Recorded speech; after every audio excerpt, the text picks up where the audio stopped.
A web palestra de hoje, então, é sobre transtorno de estresse pós-traumático. Na verdade, eu não vou falar só sobre isso, mas vou falar sobre também transtorno de estresse agudo. Tá? Meu nome é Natan, eu sou médico de família e comunidade, faço mestrado em epidemiologia da URGS. E assim, quando eu estava montando, antes até quando a gente pensou na ideia dessa web palestra, a gente acabou, acho que a gente nem escolheu muito bem esse título, assim, e até mesmo as figuras para promover a palestra a gente não escolheu bem.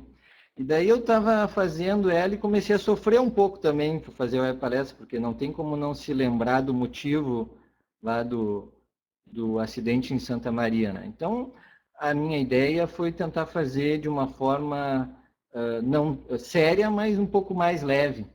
Eu gosto muito de escolher figuras para ilustrar as minhas apresentações. Memória é algo que tem a ver muito com o sentimento. E eu, por exemplo, já vivi vários 11 de setembro na minha vida e não lembro o que eu fiz, porque eu não tenho nenhum parente, nenhum amigo que faz aniversário nesse dia. Mas 11 de setembro de 2001, quando teve o atentado às Torres Gêmeas, eu me lembro muito bem o que eu estava fazendo, onde é que eu estava, provavelmente até o que eu almocei. Só um pouquinho. Tá. E a gente vai ver quem está falhando, a gente vai ver o que a gente pode resolver, tá? Então, eu normalmente coloco essas imagens para também abrir um pouco da memória das pessoas em relação à apresentação. Aqui, sempre quando eu vou montar a apresentação, eu boto no Google a palavra que eu estou procurando, né? Então, se vocês colocarem no Google Imagem a palavra esperança, a maior parte das fotos vai aparecer assim, uma folha nascendo no deserto, ou no meio da cidade, ou alguma coisa assim. E eu acho que é esse sentimento de esperança que a gente tem que ter. É muito importante, quando a gente vai falar desses assuntos, eu vou tentar também falar não só da questão do incêndio em Santa Maria, mas vou falar de transtorno de estresse pós-traumático e transtorno de estresse agudo em qualquer situação traumática e de estresse, tá? Que a gente não tente rotular no começo, tá? Então, assim, tem que ter calma, sofrimento a um trauma, uma perda, é algo que é natural, que é esperado, né? E a gente pode tentar considerar um transtorno mental quando tem um prejuízo funcional ao paciente, um prejuízo que não é um prejuízo episódico, mas algo que se mantém ao longo do tempo, tá? E a gente vai tentar realmente fazer com que vocês consigam identificar aqueles pacientes que estão tendo um prejuízo e que precisam ter uma maior ajuda, tá? Então, assim, do trauma, tá? A gente tem uma divisão que é importante, temporal, que a gente tem que atentar, tá? A gente tem um evento, um trauma importante, como um incêndio em Santa Maria, mas pode ser para uma pessoa um assalto, ou um estupro, ou um acidente de carro, de moto, ou uma grande catástrofe, né? Daquele dia do acidente até 28 dias depois, alguns artigos falam em 30 dias, um mês, a gente considera que tudo que acontecer ali e que tiver uma relevância importante, a gente vai considerar como um transtorno de estresse agudo. Tá? Até se discute se 2 dias não é muito pouco tempo, algumas pessoas falam de 7 a 28 dias. Tá? E depois de 28 dias, ou depois de um mês do acontecido, a gente considera como algo relacionado a um transtorno de estresse pós-traumático. Então, pensando que o incêndio em Santa Maria na Quis aconteceu dia 27 de janeiro, a gente pensaria em transtorno de estresse pós-traumático a partir de 24 de fevereiro ou um pouco depois. Isso é muito importante porque muda um pouco o tratamento e até as perspectivas, tá? Por que é tão importante a questão de Santa Maria? Porque a incidência do transtorno de estresse agudo e do transtorno de estresse pós-traumático está diretamente associado com a força do trauma. Tá? Então, traumas de muita magnitude, de muita relevância, acabam causando uma maior incidência desses transtornos. Né? Então, por exemplo, um acidente de moto, esses porcentagens que eu estou mostrando para vocês é tudo de transtorno de estresse agudo. Vai de 13% a 21%, um assalto de 16% a 19%, um acidente de trabalho de 6% a 12%, e uma testemunha de um tiroteio daqueles tipo que acontece nos Estados Unidos, de uma pessoa atirar em várias, 33%. Não tem, eu procurei, entretanto, não tem nada relacionado assim a um incêndio, tá? Mas, por exemplo, coisas muito graves como grandes acidentes de tsunamis,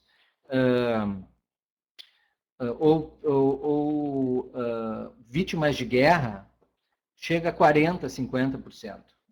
Então, realmente é algo muito, muito importante. Tá? Bom, transtorno de estresse agudo. Então, é aquele que acontece de 2 a 28 dias ou de 7 a 28 dias depois do que aconteceu o trauma. Quais são os sinais e sintomas? Que é basicamente o que nos faz dar o diagnóstico. Tá?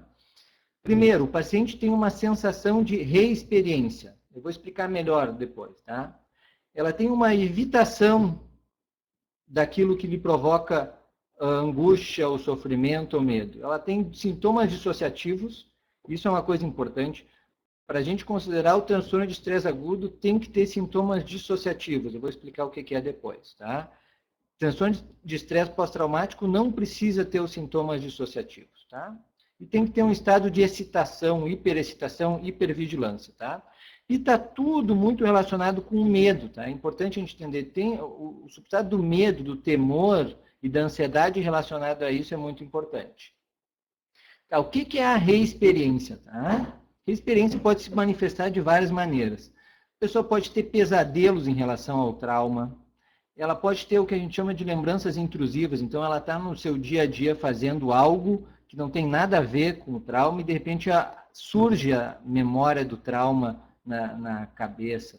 Ela pode ter sensações.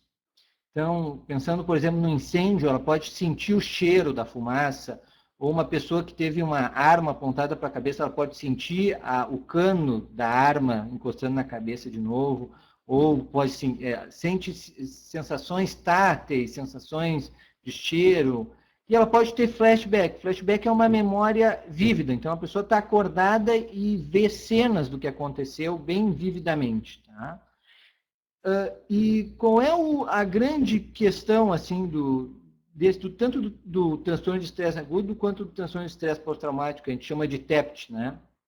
É que os gatilhos que desenvolvem essa reexperiência são os mais variados e muitas vezes os mais comuns. Tá? São gatilhos de coisas do dia a dia que às vezes não tem muita relação com o trauma, ou tem uma relação indireta e mesmo assim faz com que elas sintam novamente aquela experiência do trauma.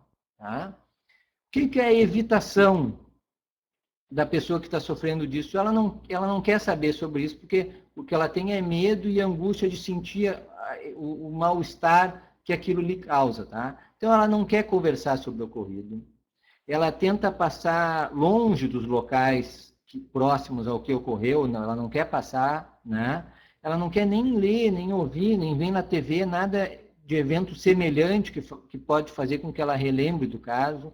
Em alguns casos, ela não sai de casa, ela não vai para o trabalho, por exemplo, vamos pegar um exemplo de um assalto, a pessoa pode ser assaltada dentro de um ônibus, ela pode não conseguir mais entrar dentro do ônibus, porque toda vez que ela entra, ou ela tem o medo de que quando entrar no ônibus tenha a sensação de novo.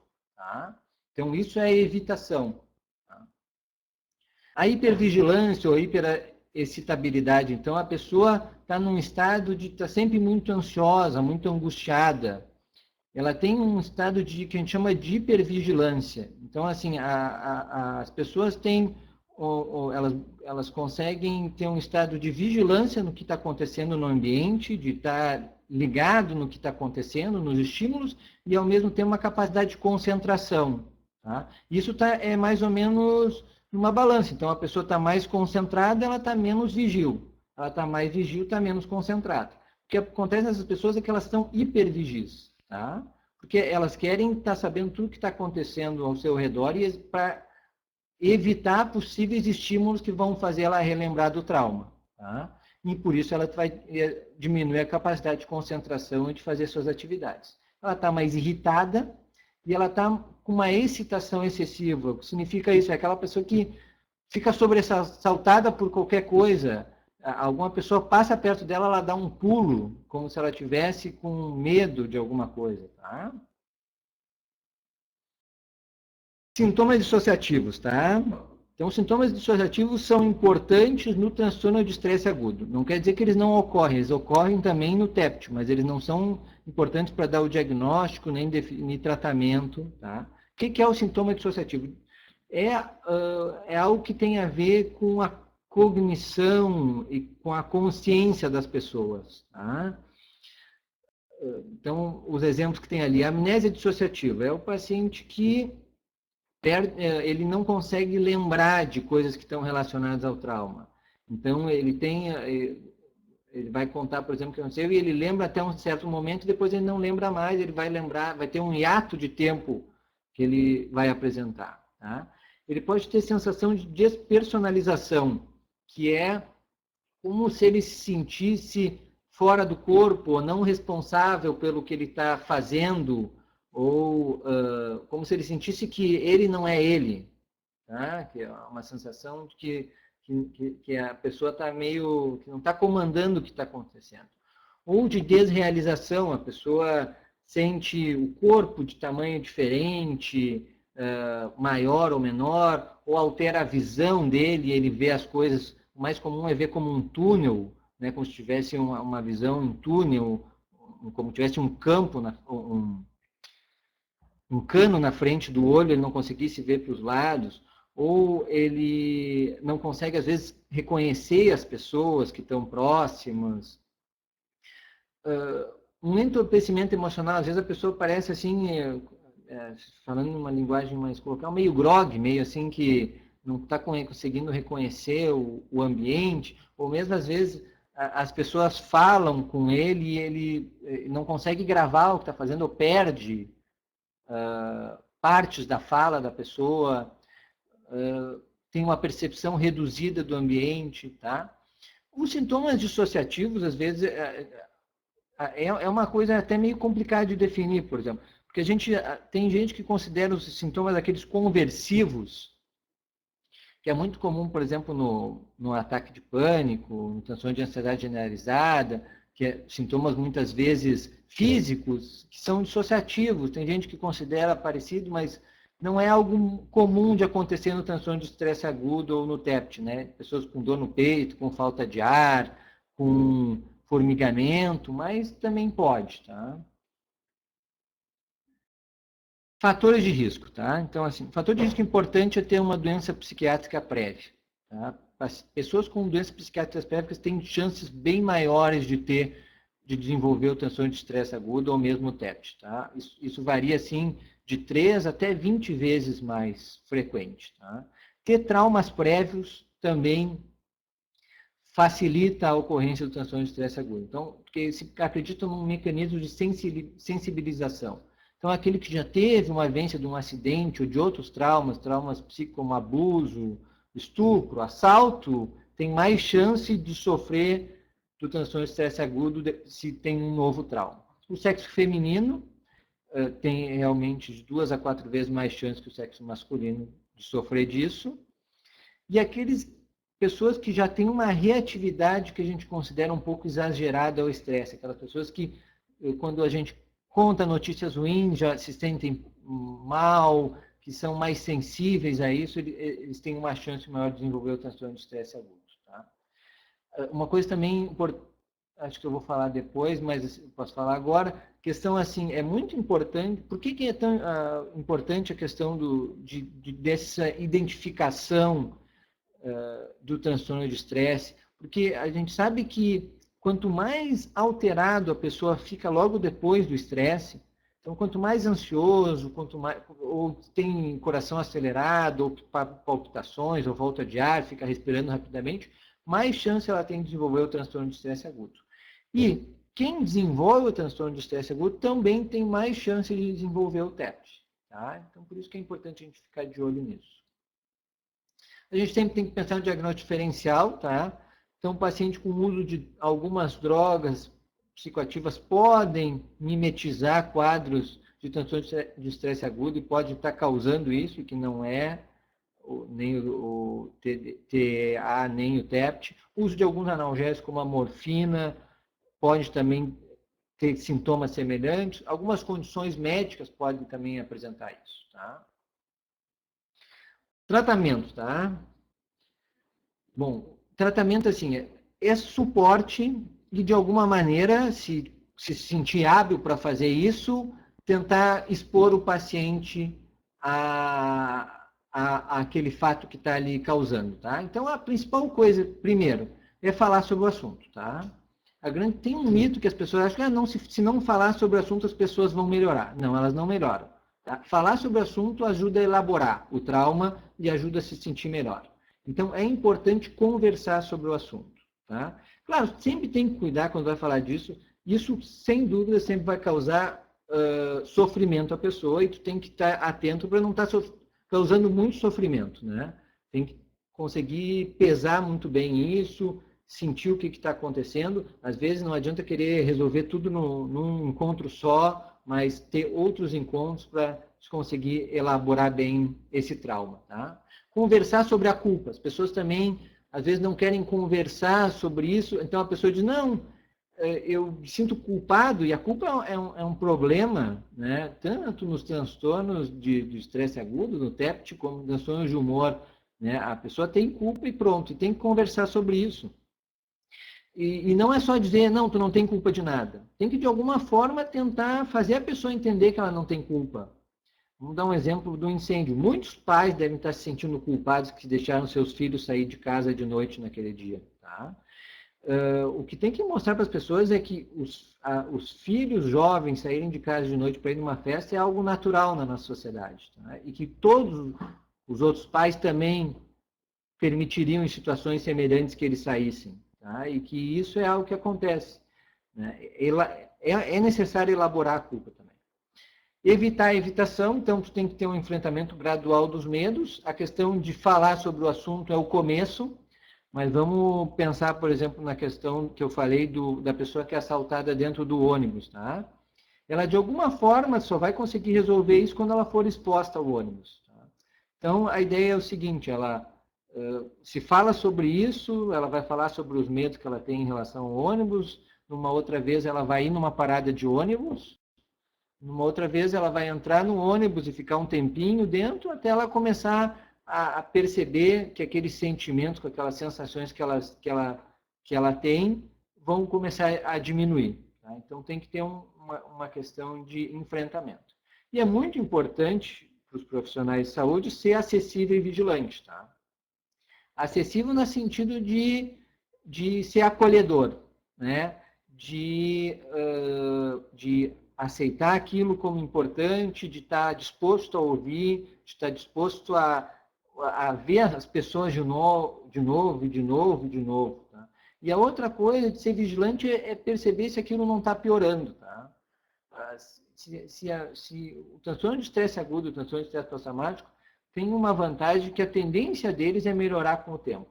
Tá? Então, muitos se curam sozinhos, sem nenhum tipo de auxílio nem de ajuda. A melhora é gradual. Mas alguns não melhoram e pioram só com o tempo. E esses que estão piorando, a gente tem que ficar de olho. Tá? Cuidados também, quando for, principalmente na questão de falar sobre assunto, de expor o paciente ao trauma. Tá? Se ele não está com sintomas dissociativos muito proeminentes, é importante ter um pouco de cuidado e aguardar. Tá? Se não tem muita raiva ou ódio relacionado com aquele fato. Tá? Normalmente, quando tem muita raiva ou ódio, a exposição não é boa. Então, é bom a pessoa diminuir um pouco isso. Se tem sintomas psicóticos ou paranoides, tá? Se tem risco de suicídio, e se a tristeza é muito excessiva, se não está junto a isso, tendo um transtorno de humor associado, que daí, às vezes, o tratamento tem que ser diferente. Tá? Então, assim, o que fazer, assim, importante vínculo, né, o que eu falei, é muito importante o vínculo, é muito importante que a pessoa se sinta acolhida na unidade de saúde, que ela sinta que aquele é um espaço para ela conseguir dividir as angústias.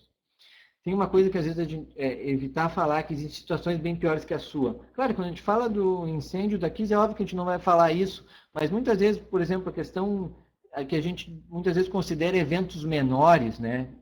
A gente está acostumado a assaltos, a roubos, a acidentes de carro. Daí, às vezes, a gente acha, a pessoa tem um acidente e a gente subvaloriza isso. Acha, não, mas foi só um acidente. Não, para aquela pessoa não é só um acidente, é um baita problema, né? Na medida que ela está tendo um prejuízo, ela não, às vezes não consegue andar de carro porque ela tem um trauma em relação a isso, ou andar de avião, ou passar num lugar que lembra o acontecido, que às vezes pode ser a esquina de casa. Então é importante evitar de falar, a situação é importante para ela e tem que admitir a gravidade do acontecimento, mesmo que para nós a gente ache que o desencadeante do trauma não seja importante, para ela é importante, a gente tem que considerar importante, tá?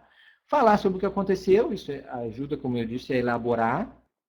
Tem que ser claro e sincero, tá? A gente vai ver também que no TEPT, por exemplo, algumas doenças graves também desencadeiam o TEPT, ou às vezes uma internação prolongada, um tempo de UTI prolongado, pode desencadear o TEPT. A gente tem que ser claro em relação a perspectivas, em relação...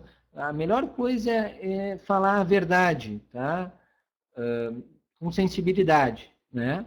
E o que eu já falei, que é importante discutir a culpa, tá? A culpa é uma coisa que permeia muito disso dos traumas, e a gente tem que conversar com as pessoas, tá? No transtorno de estresse agudo, então, medicação normalmente não é necessário, tá? Então, é um evento que aconteceu ali de 7 a 28 dias do trauma, a gente normalmente não precisa medicar, e mais, a gente normalmente não deve medicar, tá? Medicar pode significar uma sensação da pessoa de impotência, que a gente não consegue ajudar eles. Então, a gente dá um remédio que a gente não consegue fazer mais nada. Tá? Então, assim, quando é que a gente medica? Quando tem uma insônia muito importante ou quando a gente percebe que a ansiedade e a angústia são extremas. Tá? Então, está atrapalhando muito a pessoa, está trazendo muito desconforto, daí a gente pode pensar em usar medicamentos tipo os benzodiazepínicos, tá? Que são...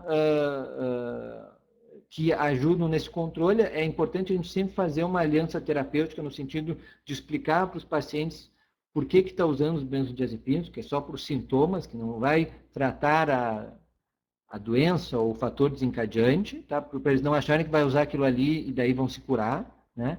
Combinar também que o tempo vai ser um tempo curto, né? Que a gente vai usar um tempo pré-determinado e tentar instruir eles de usar só quando necessário, não ficar assim um uso contínuo ou fixo, tá?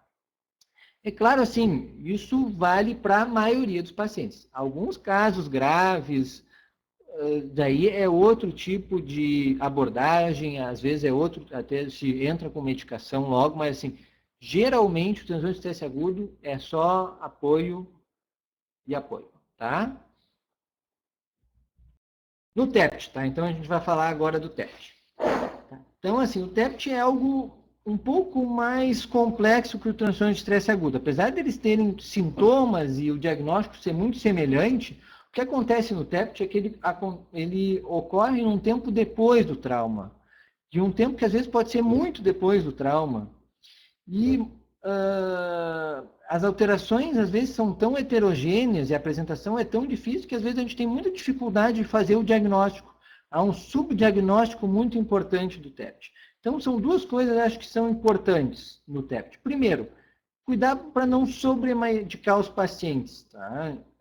Principalmente em eventos agudos, assim, logo depois que aconteceu, 1 mês, 2 meses depois, porque muitas vezes não vai resolver o problema e muitas vezes pode ser encarado só como uma forma de fuga de nós mesmos em relação ao problema, de nós como profissionais de saúde, tá? E a outra coisa importante é cuidar o subdiagnóstico. A gente tem que estar atento para o TEPT. Ele tem que estar no nosso rol de diagnósticos diferenciais quando a gente vai avaliar os pacientes. Porque como pode demorar muito tempo para desenvolver os sintomas? Como os pacientes, às vezes, eles sempre têm essa questão de evitar. Então, a última coisa que eles vão querer fazer é lembrar do trauma. Né? E como o TEPT às vezes se torna uma doença crônica, de longa duração, anos de duração, a gente tem que sempre pensar ele como um diagnóstico. Tá? Gatilhos, tá? É basicamente os mesmos do transtorno de estresse pós-traumático, assaltos violentos, desastres naturais, acidentes, incêndios, acidentes automobilísticos violentos, combate militar. Na verdade, assim, o estudo de combatentes militares e de vítimas de guerras é o que nos dá mais subsídio para entender o TEPT. Sequestro, incesto, abuso infantil, um diagnóstico de doenças graves, um dano físico severo, né? Paciente que ficou com alguma injúria física, que é importante, hospitalização prolongada, pacientes que passaram por UTI, todas elas podem ter vítimas do TEPT. Tá? A incidência se acredita que é de 7 a 12% ao longo da vida. Tá?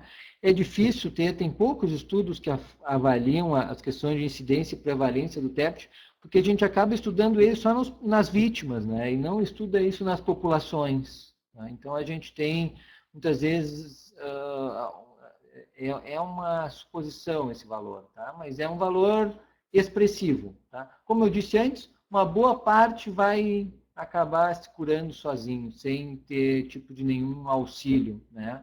Mas é importante a gente estar atento ao diagnóstico. Fatores de risco, então, baixo nível socioeconômico é um fator de risco, uma negligência dos pais, uma história familiar ou pessoal de doença psiquiátrica, um suporte social frágil, pessoas que não têm uma família estruturada ou não têm uma rede de apoio como amigos, né? E a reação inicial ao trauma que eu falei antes, né? Pacientes que ficam logo depois do trauma muito ansiosos, muito angustiados, respiração rápida, falta de ar, coração acelerado, palpitações, têm mais chance de desenvolver tanto transtorno de estresse agudo quanto o TEPT.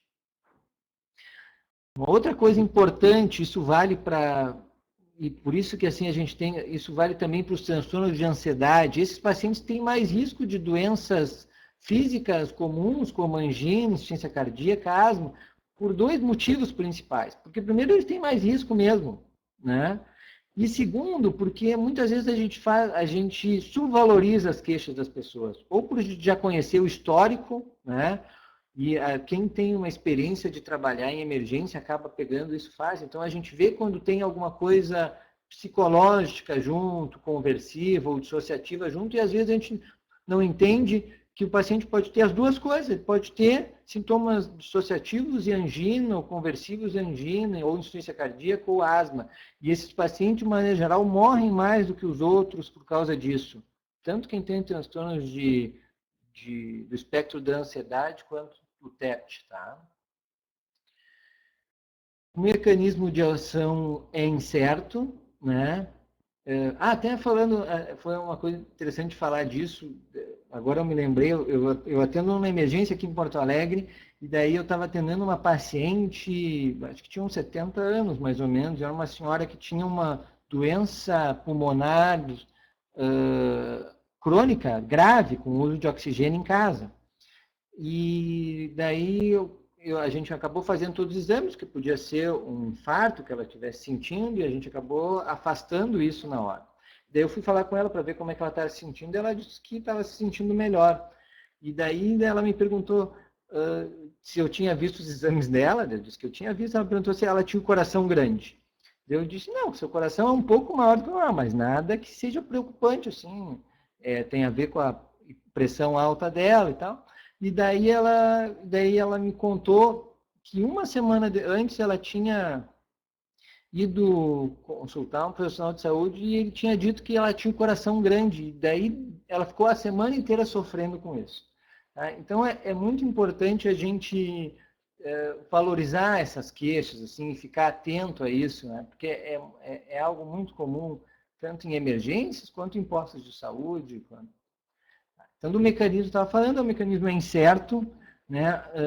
Se sabe, assim, fazendo exames de imagem desses pacientes, que eles têm uma predisposição maior a ter algumas alterações anatômicas cerebrais, como diminuição de hipocampo, né? Se acredita também que tem uma suscetibilidade genética, não foi identificado nenhum gene específico sobre isso, mas pela questão da maior predisposição familiar. Se sabe aquela questão da sensibilização psicológica, que eu já falei, então, vítimas de estresse passados têm mais chance de ter TEPT, e se tem essa relação entre o sexo e o agravo. Então, dependendo da natureza do trauma, a gente vai ter uma maior predisposição a afetar um sexo ou outro. Mulheres são mais afetadas, mas, por exemplo, um abuso sexual tem uma chance de causar um TEPT numa mulher muito maior do que num homem. Já, por exemplo, acidentes de carro, ou mesmo grandes acidentes, inundações e tal, tem menor chance de... Você quer dizer, as incidências são muito parecidas entre os sexos, né? Então, assim, tem uma relação entre o tipo de agravo e o sexo para dizer qual é a chance maior. Então, assim, sinais e sintomas, que é basicamente o diagnóstico, que é basicamente como funciona o transtorno de estresse agudo, tá? Então, o paciente tem essa reexperiência e acaba, depois da reexperiência, tendo uma ansiedade, um medo em novamente ter essa experiência e fica hipervigil e hiperexcitado e irritado, muito com a ideia de evitar essa nova experiência, né? É aquele negócio, então, o paciente que não consegue entrar no ônibus, ou aquele que foi assaltado por um motoqueiro que fica hipervigil e vê uma moto na rua e já fica mais assustado.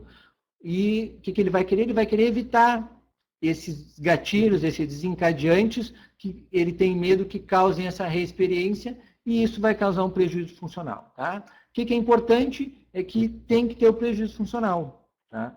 Tem que ter, a pessoa tem que se sentir afetada sobre isso, para a gente considerar um transtorno, senão não é transtorno. Tá? Tá. Diagnóstico, então, assim, tem algumas perguntas que a gente usa de rastreamento, ou de screening, para tentar, assim, suspeitar se aquela pessoa está tendo o TEPT, tá? Então, a gente pode pensar como é que ele se sente ao lembrar do evento. Então, um paciente que está no TEPT, ele não vai querer se lembrar do exemplo, ele não vai querer falar sobre isso, tá? Ou ele vai te dizer que ele se sente angustiado, se sente agitado em relação a isso. Se ele está tendo sonhos, quer dizer, pesadelos ou flashbacks sobre o trauma, se ele está evitando atividades ou pessoas que ele associa ao evento, mesmo que seja essa situação meio não normal, né?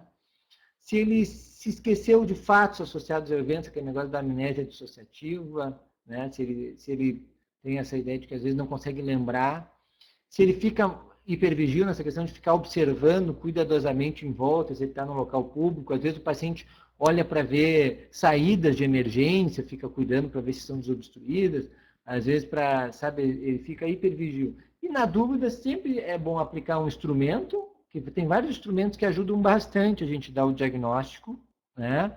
Inclusive, se vocês quiserem, depois vocês podem fazer uma teleconsultoria para o TEPT, que tem alguns instrumentos que se usam, que tem uma boa... uma sensibilidade que é boa e uma especialidade muito alta para dar o diagnóstico de TEP, tá? Ou, se não, tem que solicitar auxílio a alguém especializado, um psiquiatra, um psicólogo, ou alguém que saiba lidar com isso, tá? Sobre o TEP, tratamento não medicamentoso, tá? Assim, não tem evidência de que tratamento não medicamentoso é melhor que o medicamentoso, ou que o medicamentoso é melhor.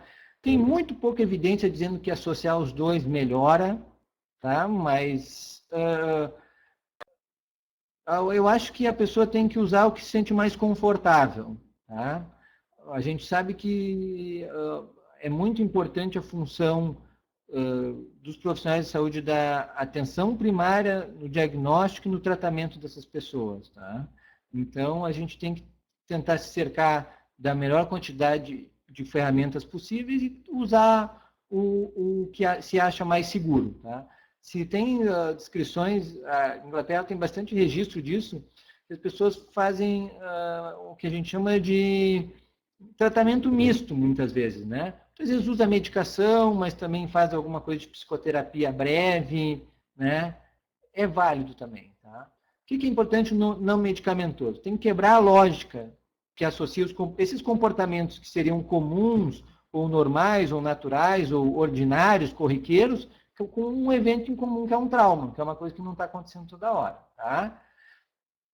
É importante confrontar o paciente e não se negar a falar sobre isso, tá? Então a gente tem que fazer com que o paciente conte sobre isso, elabore esse problema e tente desfazer de uma maneira lógica que essas memórias se tornem seguras novamente, que andar de ônibus se torne seguro novamente, que andar perto do local ou na frente do local ocorrido é seguro. Tá? Tem que tentar fazer uma exposição ao evento gradual, então contar o ocorrido, exposição aos gatilhos, conversar sobre a culpa e a responsabilidade, e tem alguns exercícios que a gente usa, que são exercício físico, é uma coisa muito boa, exercício aeróbico, técnicas de relaxamento, respiração diafragmática, que essa figura mostra, então bota uma mão no peito, outra na altura do meio da barriga, e tem que respirar vagarosamente, puxar o ar pelo nariz, soltar pela boca, e tem que sentir que está mexendo a mão da barriga, e não a mão do tórax, do peito. Tá? Tratamento medicamentoso, sabe que as medicações funcionam bem mais por sintomas de hiperexcitação e alterações do humor, como irritabilidade, raiva, depressão, do que para os outros sintomas do TEPT, tá? Mas mesmo assim tem bons resultados, tá? Já saiu diversos estudos sobre isso, se acredita numa remissão que pode chegar até 70%. A primeira linha de tratamento são os inibidores da recaptação da serotonina, sertralina, paroxetina, tem também alguma coisa com citalopram. Fluoxetina, os resultados são controversos, do mesmo jeito que são controversos em relação às transtornos de ansiedade, tá? E vários guidelines orientam que sertralina e paroxetina seriam, assim, as primeiras escolhas, tá? Venlafaxina, que é um misto, tem 2 estudos falando que tem benefício, mas não foi tão bom quanto os inibidores da recaptação. Benzodiazepina, que a gente já falou, é o que tem que, de alguma maneira, evitar, porque não vai resolver, não vai curar o TEPT, mas em alguns casos, quando é muito sintomático, dá para se usar, com aquela mesma ideia de fazer um plano terapêutico com o paciente, de explicar para ele por que está usando, explicar que deve ser usado com parcimônia. Tem que evitar também em pacientes que têm algum tipo de mais facilidade de ter uso abusivo de substâncias, tá? Antipsicóticos atípicos, risperidona, coisa, tem muitos ensaios, a maioria não mostrou evidência de bom efeito, então não tem evidência para se usar. E o tratamento medicamentoso, se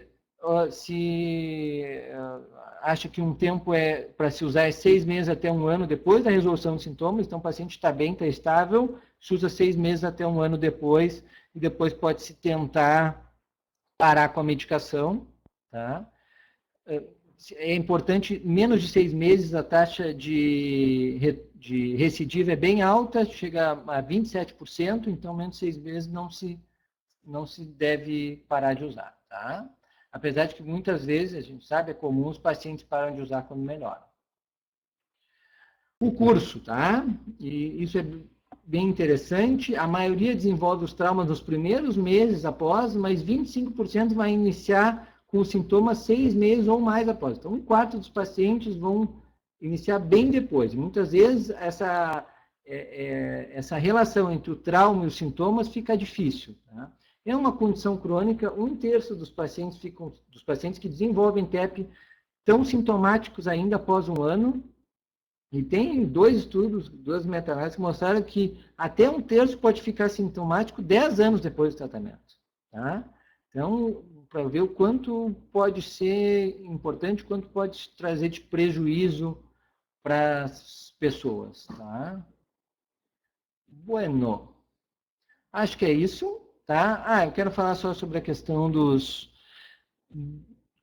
profissionais de saúde, tá? Dos cuidadores, e não só dos profissionais, às vezes até pessoas que foram envolvidas com o trauma, como bombeiros, policiais, né?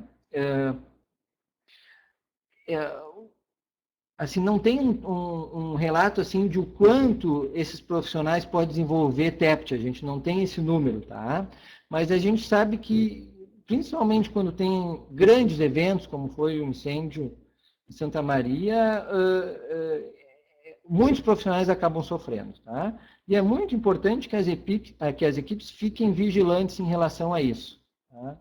De notar quando o colega está mais ansioso, mais irritado, tá? Porque também é necessário dar suporte para eles. Né?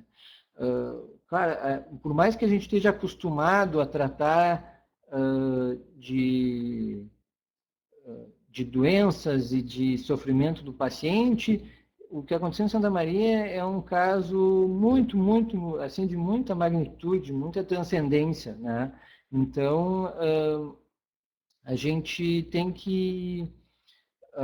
todo mundo sofreu, né? Eu atendi um paciente faz 2 dias, que era um caminhoneiro, jovem, uns 23 anos, começou com dor no peito, daí eu fui conversar com ele e parecia realmente ser um ataque de pânico, assim, daí eu fui conversar com ele e disse, não, doutor, eu comecei a sentir isso porque eu comecei a conversar com um colega meu que é caminhoneiro, a gente começou a falar de Santa Maria e daí eu senti isso. Tá? Então, as pessoas sofrem, todo o estado está sofrendo, né? E a gente tem que ter sensibilidade em relação a isso. Bom, acho que é isso que eu tinha para falar, eu acho que já demorou bastante. Agora a gente está aberto a perguntas, tá? Na medida do possível eu vou tentar respondê-las, senão a gente vai responder em outro momento, se eu não for capaz de respondê-las. Tá? Agradeço a todos que participaram dessa web palestra, eu fiquei lisonjado com o convite, como fui eu mesmo que me autoconvidei. Não, brincadeira. Mas, assim, foi algo que me sensibilizou bastante em fazer isso, porque realmente é algo que comoveu todo mundo. Certo? Então, por favor, estamos aceitando perguntas.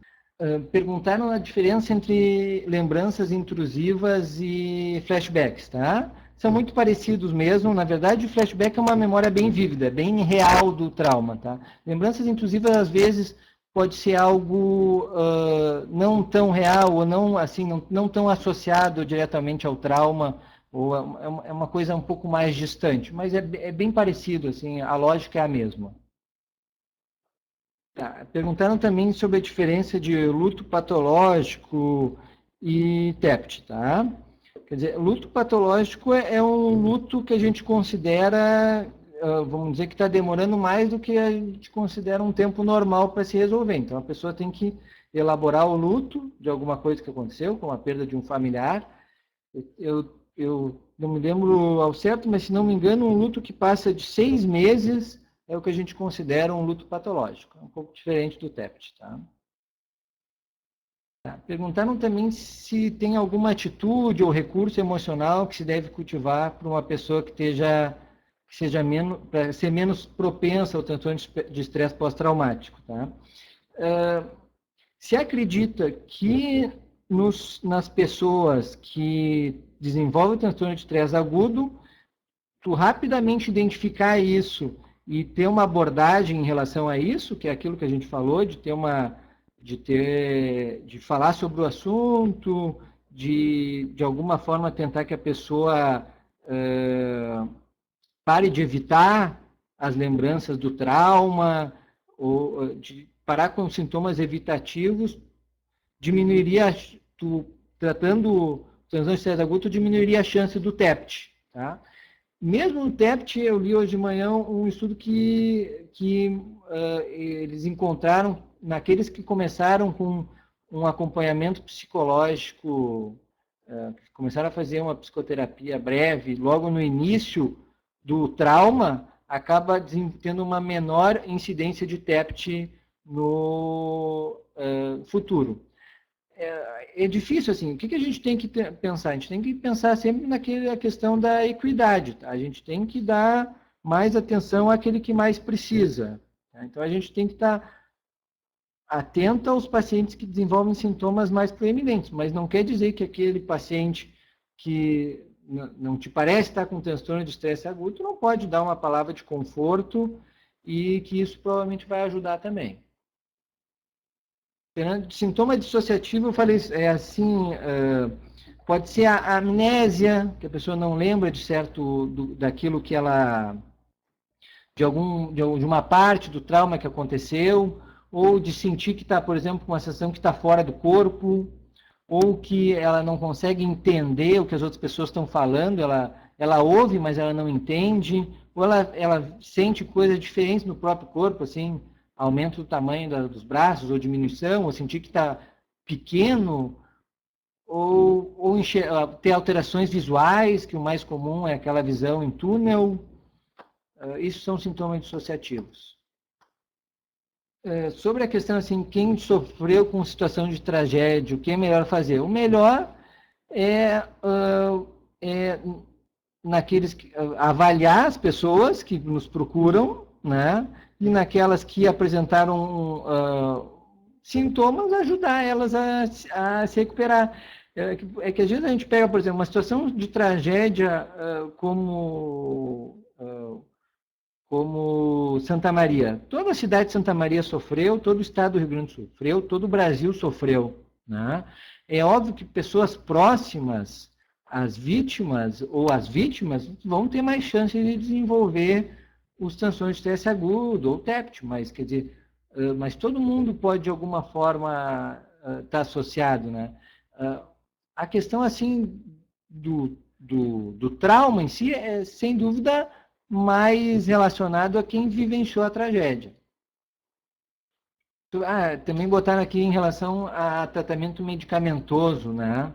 Com benzodiazepínico. É muito comum se usar benzodiazepínico. Benzodiazepínico é uma das medicações mais prescritas no mundo e no Brasil, tá? O que se sabe é que assim, a gente está tratando os sintomas das pessoas. Assim, essa verdade, o que eu não quero é assim que vocês saiam com a impressão assim, ninguém pode usar benzodiazepínico. Não. Tem pacientes que é interessante a gente usar benzodiazepínicos, algumas vezes traz um conforto usar e a gente vai poder usar. O que a gente tem que entender é que não pode ser como regra usar benzodiazepínicos e que não há, assim, não tem muitos estudos estudando, por exemplo, benzodiazepínico no TEPT, apesar de ser extremamente utilizado, muito pouco já foi testado. E o que mostrou é que nenhum estudo mostrou nenhum benefício, tá? Nenhum benefício é nenhum mesmo, não é nem mais ou menos benefício, é nenhum. Tá? Então, ele não é melhor do que placebo, do que não dá nada. Tá? Mas em alguns casos é importante. A questão de tratar os sintomas das pessoas é importante também. Tentar, assim, se ao invés de evitar, o paciente poderia adotar comportamento de risco ou aproximação com situações relacionadas ao trauma. Assim, sempre pode tudo, né? Mas, assim, para a gente considerar TEPT, não. TEPT, necessariamente, a gente tem que ter evitação, a gente tem que ter a associação com o trauma, tá? Mas eu acho que, sem dúvida, a pessoa pode apresentar. Daí teria que tentar entender o que está acontecendo, né, com aquela pessoa para conseguir ajudá-la. Mas daí a gente, se não teve essa questão da evitação, a gente não considera TEPT. Uma coisa importante também, tá? Muitas vezes os profissionais de saúde vão enfrentar uma situação como essa e podem se sentir solitários em relação a isso, porque muitas vezes a gente se sente incapaz de resolver os problemas, né? A gente também tem culpa, se sente culpado, né? Então, assim, importante, a Telesaúde está sempre à disposição para tentar ajudar nisso, em qualquer outra coisa, tá? Vocês podem entrar em contato com os monitores, podem solicitar as teleconsultorias sobre isso, pedir material de apoio, tá? Também é importante, assim, o Estado, eu pude assistir um pouco disso, fez uma intensa mobilização em relação, inclusive da questão do suporte psicológico, tá? Então, teve comitê de crise lá em Santa Maria e hoje mesmo o pessoal responsável pela saúde mental das coordenadorias está muito bem amparado para conseguir ajudar as equipes, tá? Então, é importante que quando a equipe se sinta de alguma forma necessitando de ajuda, que entre em contato com as suas coordenadorias, entre em contato com o pessoal da saúde mental, que eles vão dar todo o apoio em relação a isso. Tá? Já está se fazendo muita coisa. Isso é bem interessante, assim, porque a gente vê toda a mobilização, enquanto isso é importante, né? Se tiverem mais perguntas, estou às ordens. Alguém falou da questão do Dr. Ivan Esquerdo, da questão de mostrar algo novo, um estímulo bom para o paciente novo antes para tentar sensibilizar ele. Eu achei excelente, eu também li essa matéria, achei excelente a reportagem, mas a gente tem que pensar que é ainda experimental, tá? Eles vão testar ainda para ver se funciona, eles testarem em ratos só ainda, tá? Então a gente tem que esperar. É importante a gente ter um filtro de tentar fazer as coisas quando elas estão bem consolidadas. A Elaine escreveu sobre a questão dos transtornos de ansiedade, né? Eu acho que as transtornos de ansiedade são muito, muito, muito comuns na população e são extremamente subdiagnosticados também, tá? Acho que é muito importante as equipes de atenção primária ficarem atentos, porque assim, transtornos depressivos, apesar de também ser muito importantes, a gente consegue muitas vezes ter marcadores, a gente consegue identificar bem quando começa, a pessoa tem uma sintomatologia muitas vezes exuberante, tá? Transtornos ansiosos muitas vezes não, as pessoas às vezes confundem com a própria personalidade, porque começa muito cedo, na infância, na adolescência, adulto jovem. Então acho que é muito importante a gente ficar de olho nisso, tá? É muita gente que não tem nenhum tipo de auxílio e fica anos sofrendo.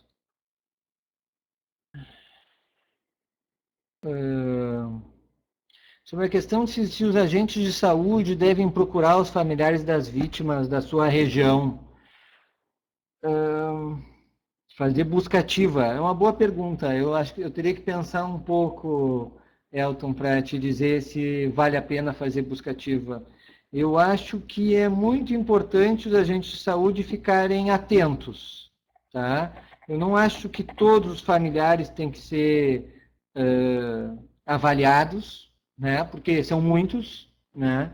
Não é e a minoria vai acabar desenvolvendo algum transtorno relacionado a isso, né? Então todos estamos sofrendo, todos vão sofrer, os familiares mais ainda, mas a minoria vai desenvolver um transtorno que precisa de um tratamento, né? Mas eu acho que é muito importante ficar atento, ou ficar vigilante, se de alguma forma perceber que pode estar tendo algo errado, daí sim convidar, né, fazer uma visita domiciliar, conversar sobre isso, convidar. Eu acho que todos os profissionais da saúde, sim, têm que estar sensíveis a isso, né? E os agentes comunitários têm uma importância muito grande exatamente por esse contato que tem com a comunidade e essa possibilidade de conseguir identificar os casos que não vão procurar ajuda nos postos de saúde, né? Então, eu acho que eu não acho que precisa ir em todos, mas acho que tem que estar sensível e tem que ficar de olho. E em relação ali que perguntou se algum profissional de saúde perdeu um familiar na tragédia, o cuidado tem que ser o mesmo, né? Tem que dar o suporte e se de alguma forma perceber que aquilo está trazendo prejuízo para a pessoa, tem que começar a fazer um tratamento.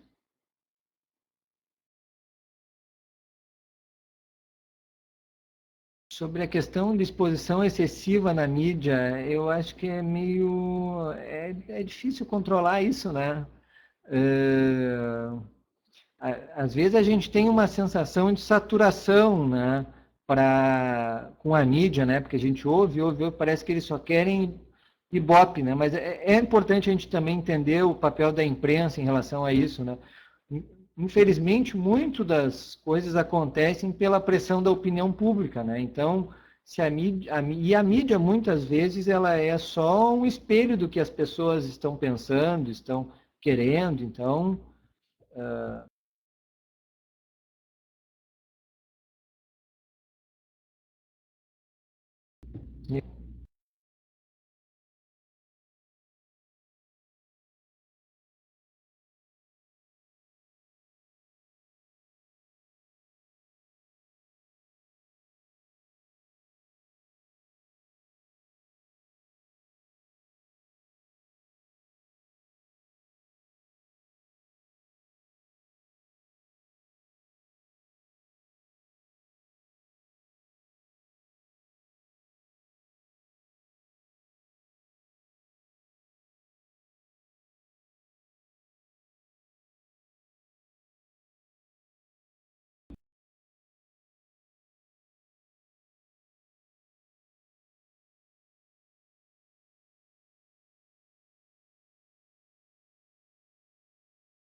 Essa aqui? Oi? Tá pedindo então para eu dar um tchau 2 vezes. Então, tchau a todos, tá? Muito obrigado por terem participado. Né? Como a gente disse, vocês vão provavelmente ter outras dúvidas. Utilizem o TL para esclarecer, tá? Solicitem teleconsultorias ou falem com os monitores da região de vocês. Né? Mesmo essa. Tá, só um pouquinho. Tem, diz que está tendo mais perguntas, então a gente vai ficar mais um tempo aqui. Então, a gente tem mais uns minutos, eu vou só esperar as perguntas chegarem, tá? Ali pergunta ali se jovens que estão apáticos em relação ao acontecido, que são sobreviventes e que viram amigos sofrendo sobre isso, que se eles podem desenvolver o TEPT. Como eu disse, pode desenvolver o TEPT e pode demorar muito para a pessoa desenvolver, tá? Às vezes, o normal é logo após os primeiros meses, mas ainda pode desenvolver muito depois, tá? 6 meses depois, anos depois.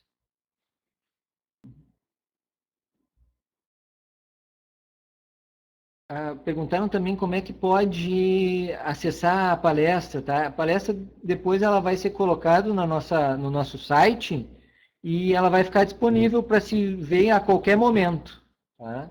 Então, as pessoas vão, se não conseguiram ver a palestra agora, assistir, vão poder assistir em outros momentos, tá?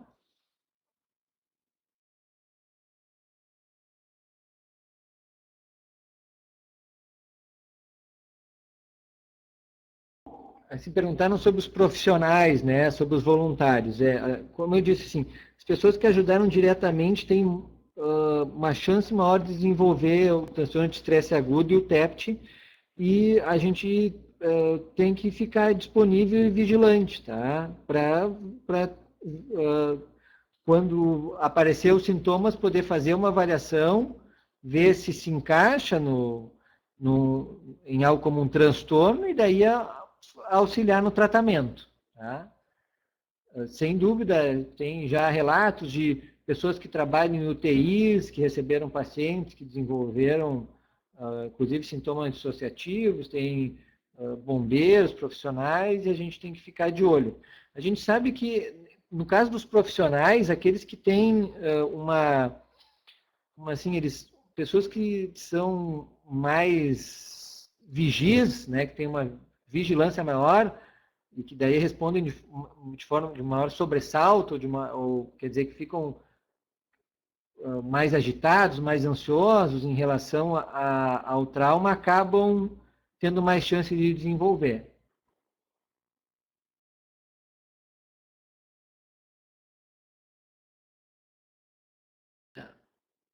A síndrome do pânico é pacientes que têm ataques de pânico de repetição, tá? Como o pânico